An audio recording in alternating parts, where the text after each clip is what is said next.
Hey y'all, it's Bella. So as I said in my MacBook unboxing video, I did want to come back and give you guys an update. So it has been like 2.5 weeks. So I've edited on it, I've done my work on it, and really got a feel for how I feel about the computer. So I'm gonna let you guys know whether it was worth my $2,000. So of course I have my Pro here, but I wanted to kind of show you guys my 2012 MacBook Air that I was upgrading from. So like when I'm talking in comparison, like this is where I came from to this Pro.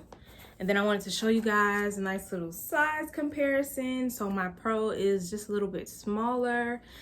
It is a little bit thinner, to say this is a Pro and this is an Air, but I mean, I guess as time goes on, things improve. So you can see it's a little bit thinner, and it actually, I really think that this is lighter than my old MacBook Air. So that was great.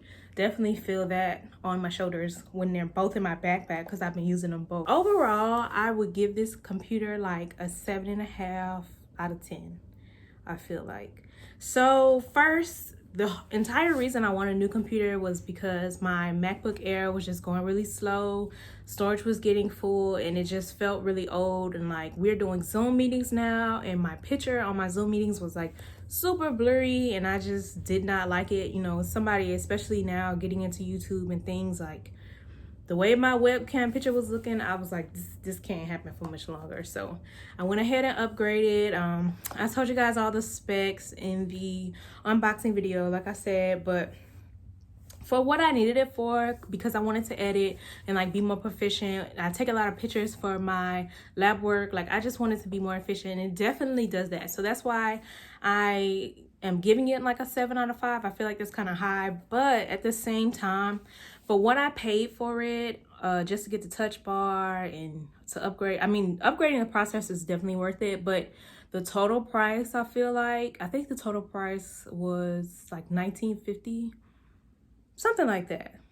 Too much money. I definitely don't feel like it was worth that much money, but I mean, you're also paying, extra couple $100 just because you're buying an Apple product, So that's that. So of course I connected with my AirPods and everything really easily. That's cool. But now I'm reduced to, they have two so they have two C USB ports, and then the audacity of them to put a headphone jack, as if they didn't force us to buy AirPods or Bluetooth headphones. So I was kind of like, what was the point, because we don't own headphones anymore. But anyway, I do having just two C ports, and I don't even have a USB. I always need to use an adapter to attach anything to my phone. That kind of gets me, but I will show you guys. So I did buy this little adapter from Amazon. It's from Higher Cool. So it's just a little C adapter, and it has the HDMI, and it has a C port, two USB ports, and the SD card slots. So it's pretty cool, I guess. I think it was only like $30, and then I chose to get the one with the cord because if you get the one that goes right into the side like this, if you put a case on this, which I'm planning to do, it won't fit. And then I didn't want to take the chance of like moving around too much, and then what if this bends and then it's just the end of your ports. So I just chose one with a cord. I thought it was a little better. That, I don't know, always having to carry it around. So I did buy this little soft case, zipper case to put it in. And it came with this little case, but putting this in here and putting the charger and the cable and all this, it just doesn't fit. It's just a lot to carry to always make sure that, you're prepared. So I am looking for a bigger like carrying case, because no matter what I do, I have to always have this like 24/7 when I have the computer. So that's kind of annoying. Like not even a USB. Like I couldn't even have a USB, but y'all put a headphone jack. One more thing about the editing. So one thing I did notice on export, I use iMovie to edit my videos. So on export, it does still get hot and it does turn the fan pretty much, but it does export much faster than my MacBook Air. It pretty much cuts the time in half. So if I had a video on my MacBook Air and it took 2 hours, it might take like 45 minutes to an hour on my MacBook Pro with the higher processor. So that's really in uploading to YouTube and uploading and airdropping a bunch of pictures and all that. It's really efficient for that.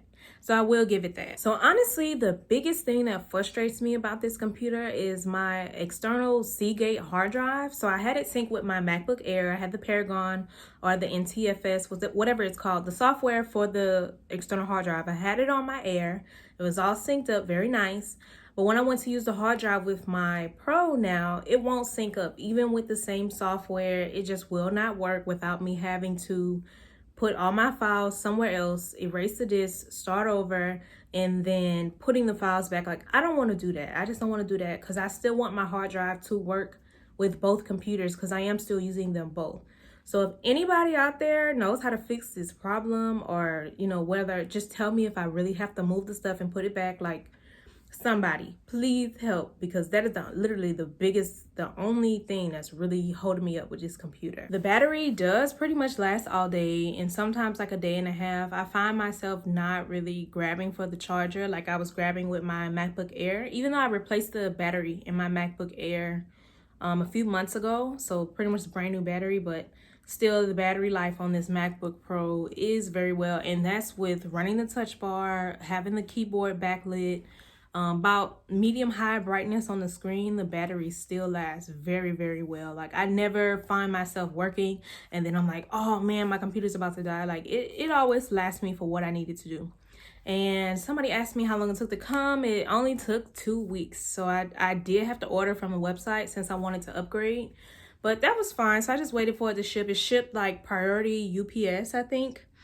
It did come to my house and someone had to sign for it because I wasn't there. And that was pretty much it. It came and it was packaged really nice. You saw in the unboxing video, it was packaged really well because I was scared of it. Especially those with the touch bar are more fragile when you drop them. Like, they're more prone to breaking. So I was kind of afraid, but you know, you take your chances. And like I said, you pay so much money for this. I'm sure if it was broken when I got it, it would have been a solution we could have found in the Apple store. So that was just fine. And then I do want to show you guys what kind of little customization things I've done since the last video, just in case you were wondering how to do something, or, you know, little tips and tricks I guess I can add. So one of the first things that I noticed once I really got into using this computer was that my dock wasn't hiding. And of course, you know, things were a little out of order from what I was used to. So in order to fix that, you go to your settings and you want to go to dock, and then I will automatically hide and show the dock. So when you turn off automatic, you know, it just stays there and it will take up space from when you're using your browser and things like that.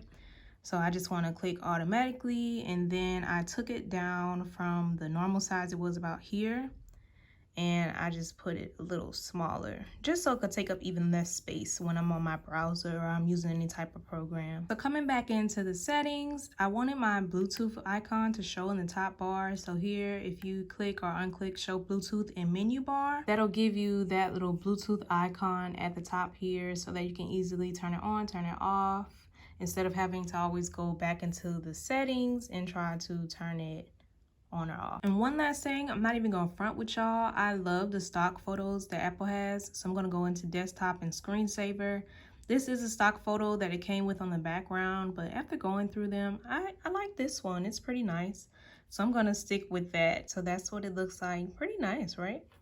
So that's all I have for this video. If you liked it, found it helpful in any way, give it a thumbs up. You know, if you want to stick around, subscribe to my channel. That'll be just great. I'd love to have you here.